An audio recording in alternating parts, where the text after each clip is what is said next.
La tradition ésotérique africaine concilie puissance ou force surnaturelle des vertus des plantes pour à la fois dominer et régner. Longtemps ignoré, du moins méprisé, cet ésotérisme est en train de renaître de ses cendres. Mais quelles sont ces plantes magiques? Comment les utilise-t-on, surtout quand parlant de l'initié? Et d'ailleurs, qu'est-ce qui rend magique ces différentes utilisations des plantes? Qui peut cueillir également ces plantes et quand il va le faire et comment procéder alors pour atteindre donc ce résultat escompté? C'est autant de questions que vous nous posez et qui seront donc soumises à l'appréciation de nos invités ce jour. Utilisation rituelle des plantes, comment et quand cueillir pour les résultats escomptés, c'est le thème donc de cette émission. Et pour en parler, je reçois pour vous Sagbo Fanou Toussaint et bien sûr les consultants en éducation, chef collectivité. Merci Sagbo Fanou d'être là. C'est moi qui vous remercie et bonjour à tous les téléspectateurs. En face de vous, c'est révérend Luc Ama Bodéan. Ne le présente plus, il est un habitué de ce plateau comme vous d'ailleurs, exorciste, évêque missionnaire, mais aussi phytothérapeute. Merci évêque d'être là. Grâce, Père, bénédiction du Seigneur sur vous. Alors, professeur Sagbo Fanou, je vous appelle ainsi parce que vous avez été quand même enseignant à la retraite, consultant d'éducation, aujourd'hui chef collectivité. Voilà donc autant de préoccupations de nos téléspectateurs. On veut savoir, puisque chaque jour, surtout l'évêque Boudéa passe ici avec ses invités pour donner des recettes issues des plantes, mais on se demande véritablement si cela est efficace parce que d'aucuns appellent, ils ont dit si, j'ai essayé, ça n'a pas marché. Est-ce que vous pensez qu'il y a une technique pour cueillir une plante? Merci infiniment pour cette opportunité. Je voudrais d'abord faire remarquer quelque chose. Souvent, quand nous parlons des pays africains, nous disons que nous sommes immensément riches. Nous sommes assis sur des mines d'or, des minerais inestimables. Mais on oublie souvent qu'il y a une autre richesse qui fait la force de l'Afrique, à savoir les plantes. Alors, c'est très bien que vous ayez initié des émissions qui puissent éclairer la lanterne de vos auditeurs, de nos auditeurs, des citoyens par rapport à l'utilisation des plantes. D'abord, il faut remarquer qu'aucune plante n'existe au hasard. Toutes les plantes ont une utilité, ne serait-ce que pour éviter une inflammation. Il y a des plantes qui sont spécialement pour ça, ou bien pour éviter peut-être une toux. Donc, avant d'aller en profondeur dans certaines pathologies, alors, les plantes, oui, mais attention, comment les cueillir? Où les trouver? Parfois, vous voyez certains de nos parents qui vont dans la brousse pour cueillir une plante. Ils y vont parfois avec une pièce de 25 francs, de 10 francs. Autrefois, c'était des pièces de 2 francs.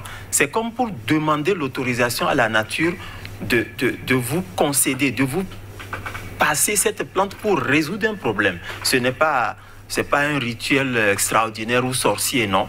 C'est une façon de communier avec la nature. Ensuite, la plante. D'abord, il faut savoir quelle plante chercher pour quelle pathologie. Oui, on va en arriver à cet aspect tout à l'heure. Évêque Boudéa, est-ce que ça ne rentre pas déjà dans du cultuel, aller déposer de l'argent avant de cueillir une plante? Est-ce que vous procédez également de la sorte? Merci, monsieur le journaliste. Parlant des plantes, on doit pouvoir voir deux aspects de la chose. Il y a l'utilisation phytothérapeutique, ce qu'on veut en faire, pour la guérison, la protection, la santé physique, clinique. Et il y a l'utilisation magico-spirituelle de la plante. Donc, la cueillette va suivant ces deux aspects-là. Celui qui veut utiliser la plante pour une guérison ne peut pas cueillir la plante de la même manière que celui qui veut l'utiliser pour des potions, pour des bains ou des purifications, à des fins magico-spirituelles. Donc, de part, ce qu'on recherche, si c'est pour une guérison, il y a la période. Si c'est pour une nourriture, parce que ces plantes, on se sert des plantes dans le plat pour manger, il y a aussi une période. Mais si c'est à des fins religieuses, ce que le docteur vient de dire est fondamental. Il y a plusieurs procédés liés à des cultures, à l'anthropologie même du milieu. Ouais. Et plusieurs manières, on va pouvoir entrer dans ces détails-là aussi, pour permettre aux gens de savoir concrètement. Parce que si je vais utiliser, par exemple, une plante pour faire une purification de mon aura, C'est-à-dire, en ce moment-là, je suis en train de parler peut-être des feuilles de purification, de renaissance, des feuilles de chance, de déblocage. Je ne peux pas aller les cueillir de la même manière que je vais utiliser une plante pour me soigner. Est-ce que vous entrez un objet en compensation pour aller chercher donc ces... Il y a plusieurs procédés suivant les cultures, suivant les traditions. Okay.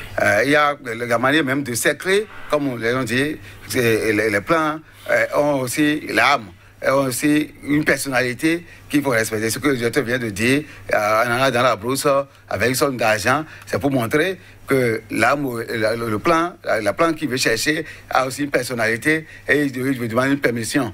En réalité, ça fait partie de la technique de visualisation et de samedi qu'on fait. Je vais te chercher pour telle vertu. Merci. Parce que si on prend une plante en sa personne, on peut l'utiliser avec fin spirituelle. Une seule plante peut être utilisée pour la protection, peut être utilisée pour la chance, peut être utilisée pour la guérison. Donc, on doit pouvoir préciser le but avec lequel on veut l'utiliser. Donc, il y a de ces plans-là qu'on peut déposer, forcément dit, de demander une permission, parce que ça fait partie des éléments de la terre. Alors, professeur Sabo Fanou, autant donc de détails que vous avez donc commencé par évoquer, que le père Boudia vient donc d'approfondir.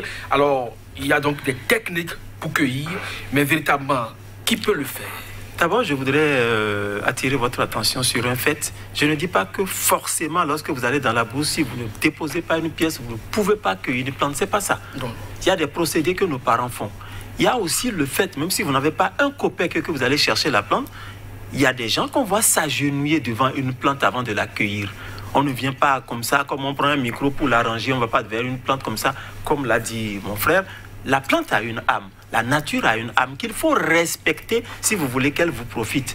Donc, on peut s'agenouiller pour cueillir la plante, tout comme on peut prononcer des paroles comme on s'adresse à quelqu'un pour dire « S'il te plaît, passe-moi au moins 25 francs, là je vais acheter du pâté ». On peut s'adresser comme ça aussi à la plante. Parce qu'on ne va pas gaillardement dans la bourse pour arracher une plante et puis va... Non, il faut donner un peu de respect à la nature. Et c'est pour cela que parfois, certains parents y vont. Aujourd'hui, c'est un peu révolu. Peut-être on ne le fait pas, on le fait plus régulièrement aujourd'hui avec de l'argent. Mais à défaut d'argent, on parle à la plante. Et ce n'est pas à n'importe quel moment. Vous n'allez pas quand même vous lever à 20 h parce que vous êtes souvenu d'une recette. On va venir tout à l'heure aux périodes de cueillette. Mais qui peut le faire? Qui peut aujourd'hui, avec cette technique que vous venez d'énumérer là, qui peut entrer dans la brousse, dans la forêt et chercher une feuille ou une plante pour un traitement quel qu'il soit? Si le révérend et moi, nous en parlons, c'est que nous en connaissons quelque chose. Il faut que ce soit quelqu'un qui s'y connaît un tout petit peu. Ou bien quelqu'un à qui on a donné des instructions pour aller cueillir. Parce que vous pouvez y aller sur la base des instructions que vous ont données ou bien que vous a donné un connaisseur. Quand vous allez vers telle plante, regardez ici, regardez la plante ou bien baissez-vous ou bien prenez les deux mains, faites ceci et quand vous l'accueillez, ne regardez plus l'arbre avant de rentrer. Tout ça, c'est des instructions qu'on peut vous donner. Donc, il n'est pas dit que tant qu'on n'aura pas vu le révérend père, on ne pourra pas cueillir telle plante à tel endroit. Tant qu'on n'aura pas vu le professeur Sabo, on ne pourra pas... Non. Moi, je peux dire, ah, mon cher Kodjovi, tu vas derrière ta clôture, là, j'ai remarqué qu'il y a des feuilles d'hysope, là. Bon, tu vas cueillir là, mais n'y va pas à telle heure. Vas-y, et quand tu y vas, tu cueilles en faisant telle chose, tel nombre de feuilles. Donc, tout le monde peut y aller, mais suivant des instructions données. Il ne faut pas y aller parce qu'on a dit, telle feuille, ça permet de guérir, telle, vous allez dans la bouche, vous dites, ah, mais j'ai appris que cette feuille-là, et vous arrachez, vous partez. Ce n'est pas évident. Que vous avez le résultat. Oui, que vous avez le bon résultat, à moins que ce soit juste une infusion pour pouvoir bien digérer. Parce que, comme l'a dit le révérend, il y a trop de domaines qui sont couverts par les plantes. Avec Boudia, tout le monde peut aller donc dans la brousse et chercher les plantes pour des rituels? Non, pas tout le monde. Parce que d'ailleurs, la forêt ne connaît pas tout le monde. Il y a la manière de le faire. Certains, comme on dit, ceux qui ont appris la phytothérapie, ceux qui peut-être sont initiés, parce que ça dépend aussi de quel courant. Parce que le référentiel, il faut vraiment faire recours au référentiel. Par exemple, si c'est les caractéristiques de la plante qu'on cherche, c'est par rapport à ces caractéristiques qu'il faut aller l'accueillir. Par exemple, il y a les plantes qui sont de source, comme on dit, masculin, féminin. Oui. Donc, on dit, ah, on veut chercher une plante masculine. Là, attention, il faut pouvoir connaître ces caractéristiques, comment il faut les chercher avant de pouvoir les chercher. Et à quelle période aussi. Une plante féminine. De par ça, il y a pas mal de supputations autour de la cueillette. Il faut comprendre. Il y a les caractéristiques naturelles qu'il faut comprendre pour les plantes. Les plantes de l'eau, les plantes de la terre, les plantes de l'air, et les plantes du feu. Voilà, de ces caractéristiques, il faut les maîtriser. Ensuite, pour certains, il faut maîtriser les planètes. Et pourquoi cueillir les plantes par rapport à ces planètes-là. Et pour d'autres, les 12 signes du zodiaque et les 36 arcanes des camps. Il faut maîtriser tout ça pour pouvoir bien cueillir les plantes. Et de part des ordres aussi, vous voyez, et il y a, parce que ça, je vous dis que ça dépend de l'anthropologie, ça dépend de qui veut aller chercher et pour quelle fin. Et dans l'utilisation magico-spirituelle, pour certains, il faut se baser sur les 6 pentagrammes, trigrammes pour pouvoir le faire. Et sur les 60, pour les Chinois, par exemple, dans leur culte, dans leur rituel magique, les 64 hexagrammes pour pouvoir le faire. Ouais, dans les kabbalistiques aussi, vont utiliser les plantes. Et ils se basent sur... Les 12 syphiroses. C'est ça, sur les 12 syphiroses et les 22, comment ils appellent il y a beaucoup de ces trucs-là qui pouvoir se baser pour aller chercher. Certains se basent sur les incantations et les rites, ouais, dans nos traditions. Il y a les incantations et les rites que les gens utilisent pour pouvoir chercher. Donc, ça veut dire que ce n'est pas pour les enfants. Il faut vraiment maîtriser le domaine. Et si c'est pour des fins rituelles, il faut être initié de tel ou de tel. Alors, quand c'est comme ça, professeur Sabou-Fanou, ça renvoie donc à plusieurs, et à la fois techniques, notions, maîtrise, mais il y a également les périodes, comme l'évêque vient de le dire. On va laisser donc beaucoup d'autres aspects et parler par exemple de périodes. Oui. Alors, au cours de nos dernières émissions sur ce plateau, vous avez dit qu'il y a des plantes qu'on ne doit pas cueillir à certaines époques de l'année. Alors, est-ce que véritablement Dieu, qui a mis les plantes à la disposition des humains, peut quand même spécifier des périodes? Bon, Dieu, c'est un architecte fini, hein? Et comme je vous l'ai dit, il y a des plantes qui disparaissent totalement à des moments donnés. C'est pas que Dieu dit, bon, cette fois-ci, non, ceci, non. C'est Dieu a programmé ces plantes-là pour faire un travail avec un certain nombre d'éléments naturels. Et tant que ces éléments naturels ne sont pas réunis, la plante, même si elle était dans un jardin, ne servirait pas à grand-chose. Alors, vous constaterez... Vous voulez dire que même le climat n'a rien à voir avec... non, le climat aussi joue beaucoup. Il y a des plantes qui n'existent pas du tout pendant la période de la sécheresse. Par contre, il y a des plantes, quelle que soit la sécheresse, quelle que soit la période, quel que soit là où on est, ces plantes-là existent toujours, ont toujours de l'eau dedans. Ce qu'on appelle les agnama en fond. Agnama, certains l'appellent les plantes Saint-Michel. Non, Hysope, c'est différent. Certains l'appellent Saint-Michel. Et puis ça pousse, c'est très grand, avec des feuilles très épaisses et très, très vertes. On dit souvent en fond, akudo simahan d'Agname. C'est-à-dire, quelle que soit la sécheresse, il y a toujours de l'eau. L'Agnam est toujours frais. Ce n'est pas sec. Donc, je crois qu'il y a des périodes. D'abord, en général, quand vous allez cueillir la plante, il y a 2 procédés qu'il faut comprendre. Vous dormez, la plante aussi dort. Et quand vous réveillez quelqu'un qui est dans son sommeil profond pour lui dire « Viens, on va bavarder un peu, viens m'aider à faire ceci », il va ronchonner un peu d'abord. Il n'est pas totalement enclin à faire ce que vous lui demandez. Mais quand vous le rencontrez en plein jour pour dire « Mon frère, j'ai tel problème, aide-moi à résoudre ça », il vous suit. Il en est de même pour les plantes. Vous n'allez pas cueillir une plante à 20h, 22h parce que vous êtes souvenu qu'il y a une recette que vous devez faire demain et c'est à cette heure-là que vous allez la cueillir. La plante dort. Aussi bizarre que cela puisse paraître, aussi invraisemblable que cela puisse paraître, la plante que vous cueillez pendant qu'elle dort n'a pas toutes les substances spirituelles qu'il faut pour répondre à ce que vous voulez résoudre comme problème. Pendant ce temps, la même plante cueillie par un frère à vous dans la journée fera le travail pour lequel on l'a cueilli. Donc, il faut tenir compte surtout du jour, de la journée. Pendant qu'il y a encore la lumière du soleil, on peut cueillir, mais ce n'est pas la nuit qu'il faut aller cueillir la plante pour dire on veut faire ci et ça avec elle. Alors, Eric Boudéa, ça d'accord m'amène à vous demander s'il n'y a pas de question d'urgence en termes de phytothérapie. Parce qu'une plante qui est censée, par exemple, guérir un mal et que ce mal-là n'est pas survenu en plein jour, que c'est la nuit, est-ce qu'on ne peut pas solliciter la plante là et avoir le résultat? Oui, il y a une question urgente en ce qui concerne la cueillette, mais en temps normal, ce qui est recommandé, il faut faire la cueillette tôt le matin, pas dans l'humidité, c'est-à-dire juste après la rosée, il faut cueillir les plantes et pas la nuit aussi, il faut faire la nuit. On sait scientifiquement que la plante dégage du dioxyde de carbone et l'utilisation devient aussi très compliquée. Donc, derrière, il n'y a pas aujourd'hui sur les étalages. Si tu veux utiliser quelque chose en urgence, il y a déjà la cueillette qui est là et séchée. Donc, il faut comprendre.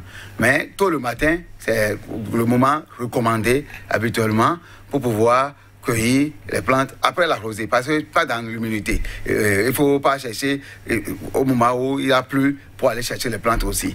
Ça, c'est des principes naturels qu'il faut respecter pour les plantes, parce que c'est humide, vous voyez, il y a les parasites, il y a pas mal de coques qui attaquent aussi la végétation. Donc, au soleil, tôt le matin, est recommandé. Mais à part, ça dépend de ce qu'on veut en faire.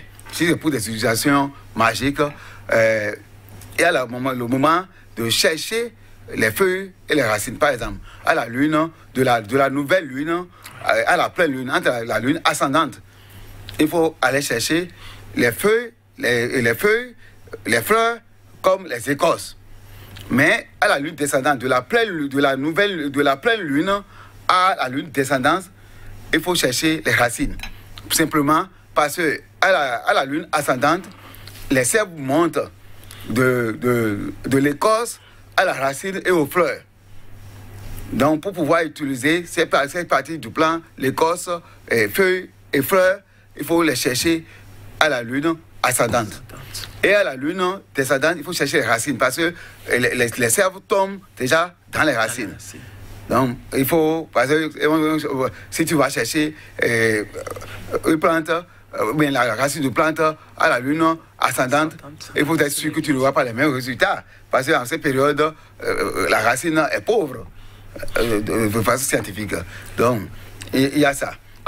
Alors, chef collectivité, professeur Fadou, est-ce qu'on enseigne tout ça à la famille? Oui, d'abord, je remercie beaucoup le révérend pour avoir donné cet aspect que je n'ai pas pu donner tout à l'heure. Et c'est très important. Et pour cela que la lune est capitale dans notre tradition, est capitale dans notre vie, est capitale dans la nature. Ce n'est pas un ornement. Ce n'est pas un ornement. Vous pouvez même faire certaines... Et quand vous parlez de plantes à chercher, par exemple, je suis tradithérapeute. Je sais que des gens viendront pour tel et tel problème. Mais en tant que tradithérapeute, on a l'habitude de cueillir des plantes mais quelque part dans notre maison, elles sont déjà cueillies dans la journée. Lorsqu'on vient pour un travail, comme vous avez dit, lorsqu'il y a une urgence, eh bien, on peut toujours s'en servir sans être obligé d'aller cueillir la plante. Alors, pour en revenir à ce que vous venez de dire, oui. Est-ce qu'on enseigne tout cela? Oui. Oui. Les gens qui sont sérieux, vous voyez, quand vous voulez jouer à l'infirmier, alors que vous n'avez appris que dans les livres, cela un peu partout à l'école, là, vous ne serez pas un bon infirmier. Mais quand vous avez étudié pour ça, pour être infirmier d'État, docteur, médecin, c'est que vous connaissez le domaine. Alors, quand on parle de tradithérapeute, quand on parle de connaisseurs des plantes, c'est des gens qui sont vraiment initiés, qui s'y connaissent, qui connaissent même le langage des plantes, qui connaissent même ce que veut dire la plante lorsqu'elle est ouverte comme ceci, lorsqu'elle se referme, ils connaissent. Donc, il y a des gens à qui on doit tout expliquer parce qu'ils n'ont pas eu l'explication au départ, mais il y a des gens qui s'y connaissent très bien et qui vont vous dire, comme l'a dit le révérend, à telle période, ou bien de telle période à telle période, telle plante ne servirait à rien. C'est du vide, c'est une coquille vide, ainsi de suite. Donc, aujourd'hui, justement, vous êtes déjà sur le chemin de l'enseignement de cela à tous les profanes, parce que c'est ce qui nous a manqué. Si on pouvait initier notre société à cela, pour que nous connaissions ce que nous avons à côté de nous, que nous puissions évaluer ces richesses formidables que nous avons, je crois qu'on ne s'en porterait que très bien. Vous êtes aujourd'hui un cas typique, un cas école, si on peut parler donc de ce langage académique-là. Vous avez été instruit, donc moulé dans le système de la colonisation, mais aujourd'hui vous faites un retour à la source. Quand est-ce que vous avez réalisé qu'il est important de connaître ce qui a fait la tradition africaine? il y a eu deux choses qui ont fait le clic chez moi. La première chose, c'était avec les Hausa du Niger. Et c'était à Dogondouchi, dans une ville à 240 km comme ça de Niamey, où j'ai commencé l'école dans les années 60. Et c'est là que j'ai vu des femmes, Peul et Touareg, qui m'ont émerveillé parce qu'elles cherchaient des feuilles pour résoudre des problèmes après l'accouchement des femmes. Problème de nombril, problème de placenta, problème de ceci. Elles vont seulement dans la brousse, elles cherchent et elles parlent. Elles disent « Don Allah kabar mo arziki, Don Allah kabar mo arziki ». J'ai vu que la femme parlait à une plante. Je me suis dit, mais ça veut dire quoi? Et c'est là que j'ai cherché à comprendre. J'ai eu la chance d'être dans un village, d'aller dans un village où le chef de village était le père à un de mes anciens, un camarade de classe. Et c'est là que j'ai commencé en 1969, 69. En 1969, vers 70, j'ai commencé à comprendre ce que c'est que la plante et la nature. Le deuxième déclic que j'ai eu, c'était par rapport à la guérison de l'hémorroïde. Le mois, je ne me souviens plus exactement, mais j'étais en voyage vers l'Amérique latine et c'est dans un avion que j'ai vu une femme, une Européenne, une Bolivienne, me parler de... Elle a pratiquement ridiculisé tous ceux qui se plaignent de l'hémorroïde. Ça dit, c'est comme pour dire, c'est une maladie ça, et vous en parlez parce que là-bas, il y a de ces plantes tout simplement qui sont magiques, formidables. Et quand elle m'en a parlé et qu'elle en a même fait un livre, j'ai eu le livre, j'ai recherché, je souffrais de ça.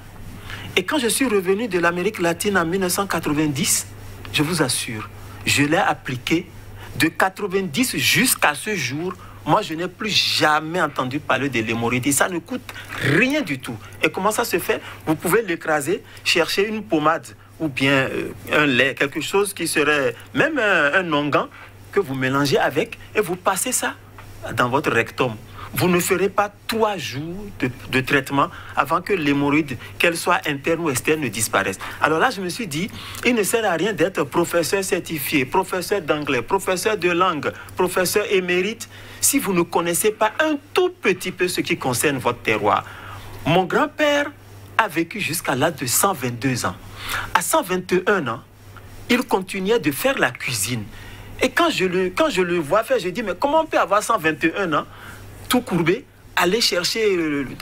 Et c'est là qu'il m'a dit que lui, il ne va pas en pharmacie, hein, il ne connaît pas la pharmacie. Sa pharmacie, c'est dans la brousse. Il a un mal de tête, c'est dans la brousse. Il a mal au ventre, c'est dans la brousse. Et l'alimentation, ça compte pour beaucoup. Et ça, c'est des exemples que j'ai connus. Et ça a été le dernier cas qui m'a édifié. C'est le cas de ma maman, qui jusqu'à 92 ans, ne s'aventure pas du tout vers la pharmacie et qui était mon monument, ma bibliothèque en matière de plantes. Ah, dès que vous avez quelque chose, vous dites j'ai mal à la tête, maman.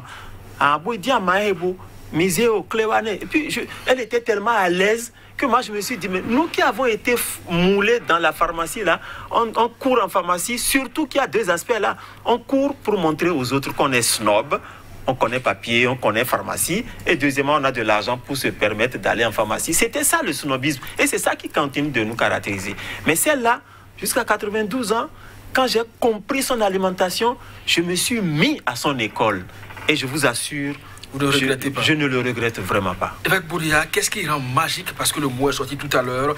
Une Bolivienne qui a donné pratiquement une recette magique, qui a guéri à jamais depuis 90. À ce jour, le professeur Saboufanou, la recette, vous la partagez tout à l'heure avec nos téléspectateurs avant de partir d'ici. Alors, qu'est-ce qui rend magique ces plantes-là?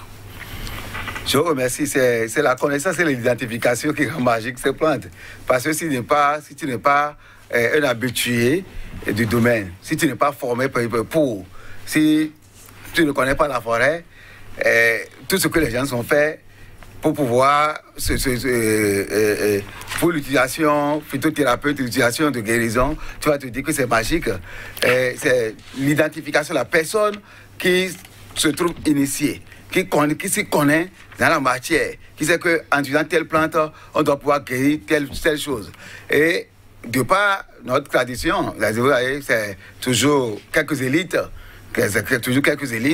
notre tradition initie quelques élites à cela pour qu'on ne divulgue pas.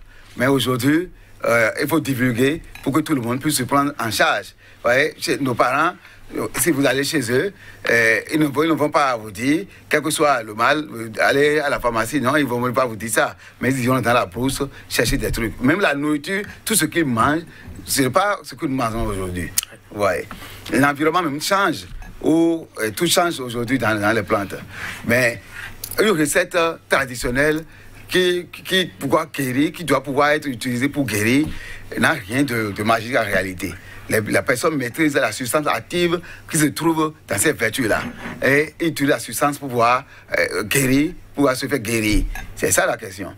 Ouais. Alors, évêque Boukdéa, vous avez cité tout à l'heure un aspect de la chose qui est très intéressante. Vous parlez donc de plantes féminines, de plantes masculines, et également de plantes chaudes, de plantes froides. Pour ne citer que ces deux exemples-là, quand est-ce qu'on sait que cette plante-là, elle est féminine ou masculine? Oui, en parlant de plantes masculines, c'est pour montrer la chaleur que ça dégage. Ouais, un peu de piment, par exemple, les feuilles de piment, le piment même en entier, vous voyez ce que ça donne. Et ça chauffe le corps, ça chauffe l'organisme. Donc, c'est ces caractéristiques, c'est ces classifications-là que les gens utilisent pour pouvoir dire que telle plante est masculine et telle plante est féminine, de par sa réaction sur le corps et dans l'environnement. Ouais. Donc, ce n'est pas que il y a autre chose, ce n'est pas comme on dit homme-femme, non, mais c'est pas la chaleur que ça dégage, c'est pas la manière de capter, parce que vous savez, ce qu'on ne comprend pas, on doit pouvoir comprendre tout ce que nous avons comme vertu, comme plante, ne faut que transformer les rayons solaires, le soleil en élément, en énergie pour nous. Ouais, c'est l'utilité même de ces plantes-là. S'il y a le soleil, c'est le soleil qui nous donne à manger, qui nous donne à faire tout et à utiliser à l'industrie, comme dans le pétrole et tout ça. Mais c'est les plantes qui arrivent à consommer et à transformer le soleil en nourriture pour l'humain. Ouais. Donc, de par ces caractéristiques, de femme féminine, c'est pour dire que c'est le référentiel. C'est seulement le référentiel. Pour dire, tel plan, on peut l'utiliser comme en prenant clou de giron, par exemple, en prenant les gingembre, par exemple. Les gens classent tout ça dans les plantes masculines, parce que ça dégage vraiment une chaleur. Mais en prenant les feuilles de basilic, en prenant les feuilles comme Vernonia, ça, c'est des plantes féminines. Ouais, c'est cette classification-là. Mais de par cette classification, il y a d'autres choses aussi qu'il faut maîtriser.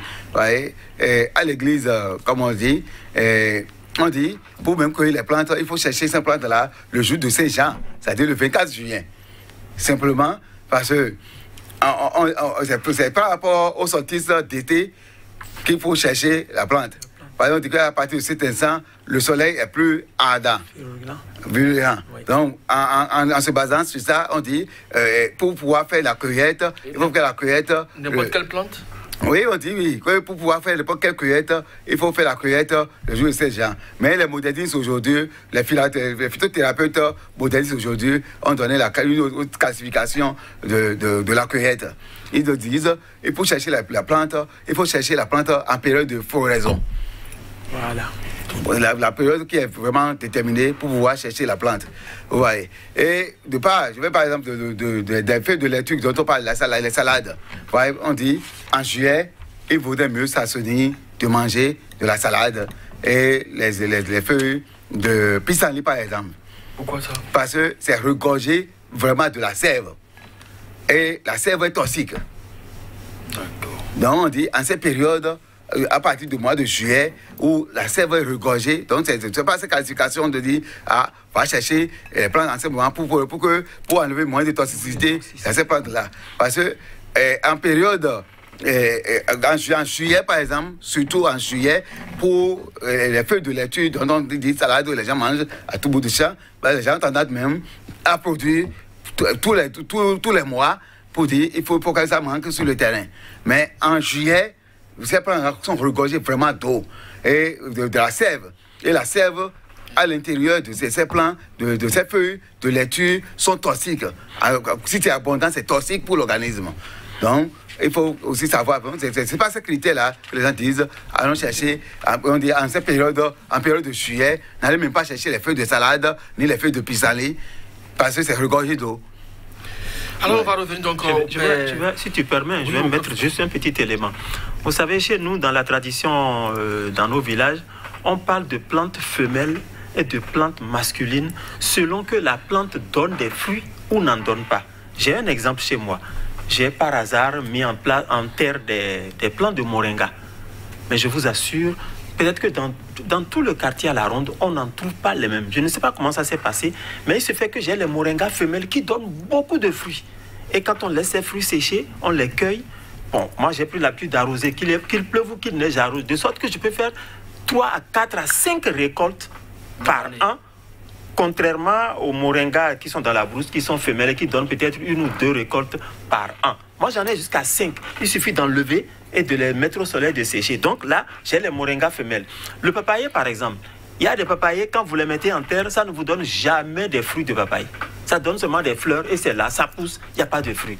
Or, le papayer femelle vous donne des fruits. Voilà, donc ça, c'est un exemple. Il y a aussi certaines tribus, par exemple de l'Amazonie, certains indigènes autochtones qui vous disent que quand vous allez dans la brousse, vous voyez le lion, vous voyez la lionne. Qui est plus géant que qui? C'est le lion, avec sa crinière, avec son alture là, très imposante. Et qu'il y a certaines plantes aussi qui sont minuscules parce qu'elles sont femelles et d'autres de la même variété sont plus géantes parce qu'elles sont tout simplement masculines. Bon, ça reste à vérifier. Ça dépend des régions où on se trouve. Alors, on va parler donc de votre recette magique. Ce serait quand même bien que les téléspectateurs en savent aussi quelque chose parce que quand on parle d'hémorroïdes, ça fait partie donc des questions qui agitent la faiblesse sexuelle chez les hommes. Parce qu'il paraît que lorsque vous ne réglez pas les questions de l'hémorroïde, ce n'est pas la peine donc de penser donc à la faiblesse sexuelle. Alors, quelle est cette recette magique qui vous a aidé depuis 90 à ce jour à se passer donc de cette maladie? Bon, d'abord, je voudrais dire un grand merci à certains qui m'ont initié. Je ne serais pas humble et modeste en ne pensant pas à eux. Je veux dire frère Joël qui est à Parakou, avec qui nous sommes dans le même forum, et d'autres amis qui sont militaires et qui ont fait des recherches et qui aujourd'hui sont à l'aise. Il y en a même qui ont regretté d'avoir fait l'armée parce qu'ils se disent s'ils avaient compris très tôt, ils ne se seraient jamais mis au service d'un autre, ils seraient à l'aise. Donc je remercie tous ceux-là, y compris Monstrano en tant que Da, cher Monstrano et mon Vigan. Les deux m'ont beaucoup aidé alors qu'ils sont plus jeunes que moi. Ils m'ont beaucoup aidé parce qu'ils ont compris très tôt l'utilisation des plantes. Alors pour juste donner une petite recette, cette recette dont je parle tout à l'heure, il faut reconnaître que la recette dont la Bolivienne m'a parlé, l'équivalent chez nous ici, c'est ça que moi j'utilise ici, mais ce qu'elle m'a fourni, on mélange ça à une pommade pour vendre ça dans des boutiques ou bien dans des kiosques, je ne vais pas appeler ça pharmacie, mais c'est dans des endroits où on vend ça et c'est sous forme de pommade. Mais la recette, disons recette de grand-mère, qui a marché jusqu'ici pour tous ceux qui m'ont sollicité, c'est de chercher des sabots de bœuf. On a plein de bœufs chez nous, on a des bœufs. Vous cherchez les sabots de bœuf, vous les nettoyez, parce qu'il faut toujours nettoyer ce que vous cherchez. Vous cherchez, vous nettoyez, vous les grillez. Généralement, pour griller ces choses-là, il faut me les mettre en morceaux et mettre dans un canari. Hein, ce n'est pas notre ganzin aujourd'hui, là, tout est modernisé. Non, dans un canari, un pot en terre. Vous mettez dedans, vous grillez, vous remuez jusqu'à ce que ça soit effectivement grillé, mais pas que ça devienne charbon, quand ça se carbonise, non. Vous grillez et vous cherchez les feuilles de wonton zuzuin. Les feuilles de wonton zuzuin, bon, c'est un grand antibiotique, mais le nom m'échappe en français. Ceux qui nous écoutent, certainement, des gens le savent déjà. Vous grillez aussi les feuilles. Vous grillez et vous allez constater à un moment donné que les feuilles là deviennent brunes, elles deviennent foncées. En ce moment, elles deviennent déjà sèches. Et là, quand c'est à ce stade, il ne faut pas laisser griller totalement, devenir, carboniser. Vous écrasez le tout, aussi bien les sabots devenus bien secs que les feuilles sèches, les feuilles devenues sèches, après avoir été grillées, vous écrasez le tout. Il faut éviter les moulinex, les ceci, cela. Non, il faut chercher une meule neutre. Vous réduisez le tout en cendres. Vous obtenez alors un mélange compact de poudre. On ne sait plus où est le sabot, où est la feuille. Non, vous écrasez bien, faites cette poudre-là et vous mettez une cuillerée à soupe dans vos repas le matin, une cuillerée à soupe dans le repas encore, dans la soirée. Et vous allez voir, Et là, c'est pour les deux formes d'hémorroïdes, interne, externe, ça va passer forcément. Donc, ce n'est qu'un exemple, parce qu'il y a au moins, je peux vous dire que j'ai au moins 48 recettes contre l'hémorroïde. Parce que vous avez fait un rapprochement tout à l'heure qui est capital. Aujourd'hui, autrefois, nos parents, jusqu'à 80 ans, étaient encore des hommes complets. Ils donnaient satisfaction à leur partenaire.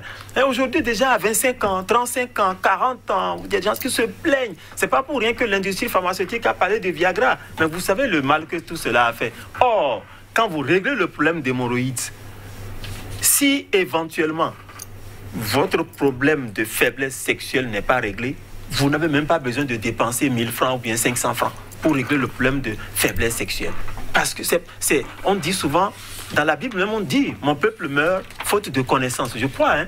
Donc c'est par manque de connaissance qu'on n'arrive pas à régler un certain nombre de problèmes et on se retrouve dans des dépenses astronomiques, dans des milieux où on vous fait perdre d'abord du temps. Et ce n'est qu'après qu'on vous dit, ah, c'est pour cela, oh, viens, allons à tel endroit. Donc, voilà pour ce qui est de l'hémorroïde. Mais il y a aussi plein d'autres recettes dont on aura peut-être l'occasion de parler. Oui, forcément, vous allez revenir donc sur ce plateau, surtout avec le Père Bouléa, pour donc partager ses connaissances avec la population, puisque vous en avez décidé donc désormais d'ouvrir la calebasse si entre-temps elle était fermée. Alors avec Bouléa, on reste donc dans le domaine masculin et beaucoup plus des maladies liées donc au sexe.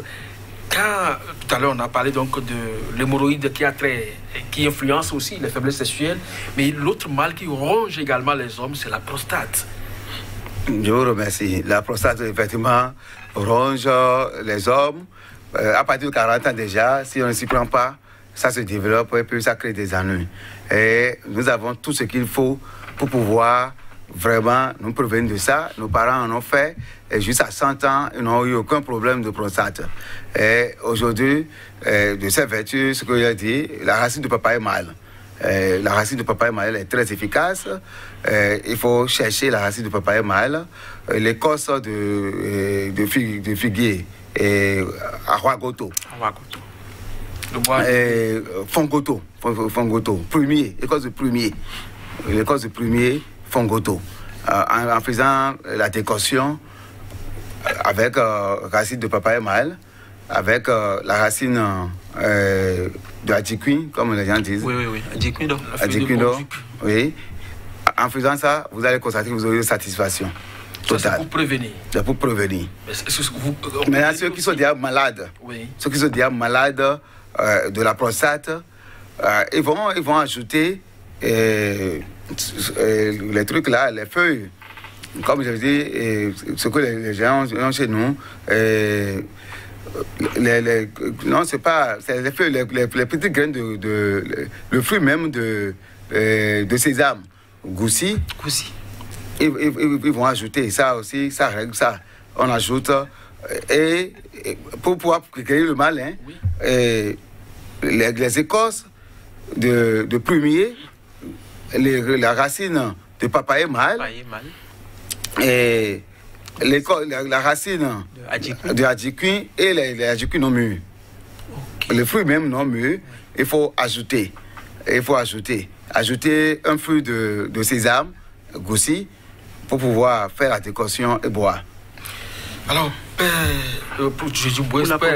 professeur, oui. Ajouter un élément. Oui, si vous avez forcément. Alors, vous savez, on dit souvent, quand vous êtes derrière quelqu'un qui est devant, vous avez la chance parce que quand vous allez le voir tomber, vous allez éviter l'écueil.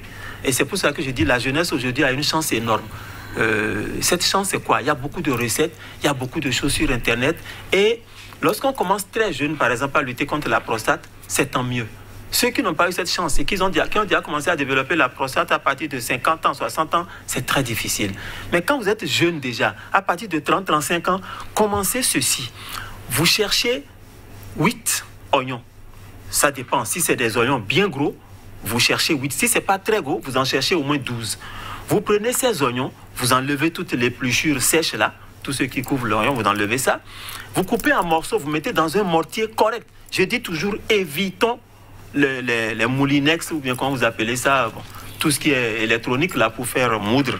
Donc, vous pilez cet oignon-là. On n'ajoute rien. Vous pilez correctement jusqu'à ce que vous obteniez le jus. Vous pouvez tout verser dans un vous mettez un bol en place, vous mettez une toile dans le bol, une toile correcte, propre, blanche, et vous versez tout ce que vous avez pilé dans la toile qui est dans le bol. Vous attachez maintenant, vous pressez tout le jus jusqu'à obtenir au moins un verre bambou.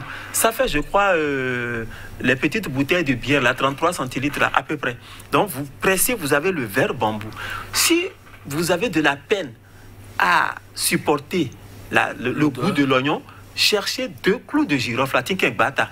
Mettez ça dans la bouche, mâchez, mâchez, mâchez, et avalez votre verre d'oignon pilé là. Avalez le jus jusqu'à finir le verre.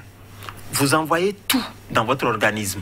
Si vous faites ça aujourd'hui, vous attendez 3 bonnes semaines, jour pour jour, pour recommencer. Après cette deuxième phase, vous attendez encore 3 bonnes semaines. À chaque fois, c'est 3 semaines pour recommencer. Quand vous faites ça, vous n'êtes pas obligé de refaire ça cette même année. Vous pouvez attendre peut-être 2 ans ou bien 3 ans. Bon, il y a des gens qui le font tous les ans, hein, mais ça veut dire quoi?